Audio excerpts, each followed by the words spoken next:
1, 2, 1, 2, 3, 4.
So there's a couple of things that you want to watch for in this song.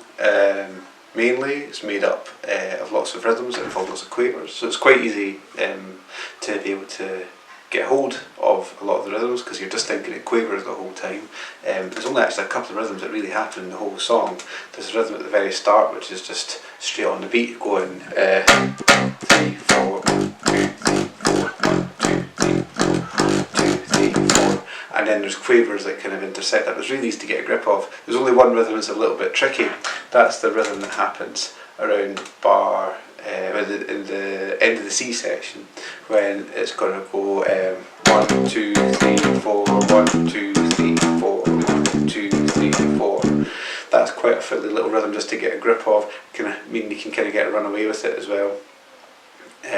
But hopefully, if you just take it carefully, take it slowly, you'll get it no problem. That rhythm also happens a lot at the very, very end of the piece, which is worthwhile just mentioning. It's definitely the trickiest part of the piece. That rhythm's a little tricky, happens quite a lot, and you're moving around an awful lot more. The last 4 bars or so are definitely the hardest part of the piece that's written down, and you've got to just take it carefully from into the middle of the G section when you start in the C chord going 3, 4, 1, 2, 3, 4, 2, 3, 4, 1, 2, 3, 4, and then this bit's quite fiddly there.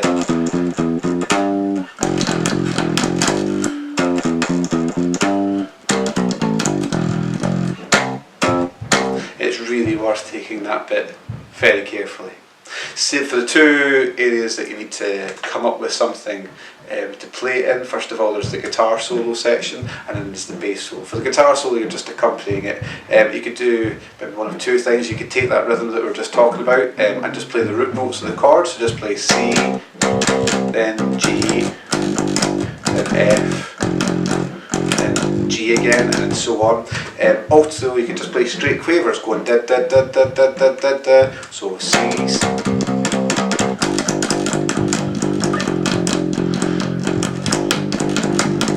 They're both great. If you want a bit more variation than just playing the tonic note of the chord the whole way through, what you can do is you can put the 5th of the chord in, so you find the 5th by going down a string along 2 frets, or you could also put the major 3rd of the chord in, so that's going down a string and then back a fret. So for C, your 5th of the chord is on the 5th fret of the D string, your 3rd of the chord is on the 2nd fret of the D string, so you could improvise that, and it's in the same place for every single, all the chords that are there, so you could do something like this.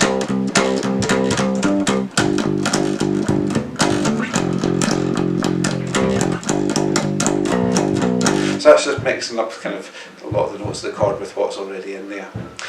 For the bass solo, the best thing probably to do for here, because it should be quite simple, because it's not a very complicated type of song, you'll probably want to use kind of the notes of the chords, the arpeggios that are involved in the chords. So you've got in a C major arpeggio, you've got C, E, G, and C.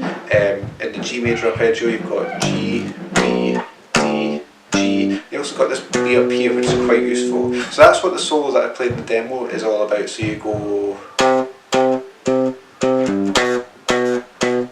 So that's using two of the notes from each of the chords that pop up. For the F chord, I'm actually it's F, A, C, F. And we've got that A up there as well. So I'm moving down to those notes there, and then kind of coming down.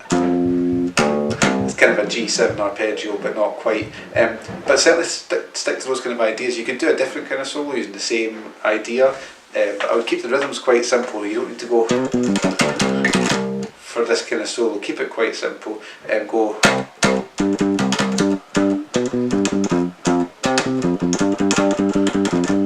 That'd be a perfectly acceptable solo, and again that's using just the notes from the arpeggios of the chords that are for the solo. So there you go, there's a kind of a quick way of getting through the Indecisive from Grade 3 Rockschool Bass.